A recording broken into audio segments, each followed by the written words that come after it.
ગીર સોમનાથના કોડીનાર માર્કેટયાર્ડમાં ખેડૂતોએ હોબાળો મચાવ્યો। માર્કેટયાર્ડમાં મગફળીનું ટેકાના ભાવ અનુસાર ખરીદી ન કરાતા ખેડૂતો નારાજ થઈ ગયા હતા। યાર્ડમાં મગફળીની ગુણવત્તાના આધારે વેપારીઓએ માર્કેટ વેલ્યુ ન આપતા હોવાથી ખેડૂતોમાં રોષ ફેલાયો। છેલ્લા 2 દિવસથી સરકારે કોડીનારમાં ટેકાના 1356ના ભાવે મગફળી ખરીદવાનું શરૂ કર્યું છે।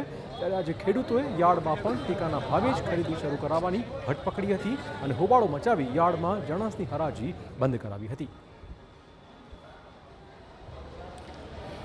2 દિવસથી અમારે વારો આવ્યો નથી। આજે વારો આવવાનો થયો તો સવારમાંથી 700 થી સ્ટાર્ટ થઈ માંડવીનો ભાવ, એટલે ખેડૂતોને બધાને અસંતોષ છે કે 700 થી 900 ને 1000 સુધી જો અટકી જાય તો કઈ રીતના શક્ય બને। એ રીતના સોયાબીનને 600 ને 500 ને 600 રૂપિયા લેવા લગી ગયા હતા સવારમાંથી।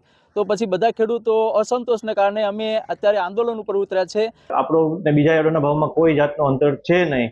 ગીર સોમનાથમાં સૌથી વધારે આવક આપણા યાર્ડમાં અત્યારના થાય છે। એ પણ તમારા રેકોર્ડ અમારા એપ્લિકેશન ઉપર હોય છે ને પેપર ઉપર હોય છે, પણ બજાર જ ઉપરથી આ વર્ષે ડીમ ચાલે છે।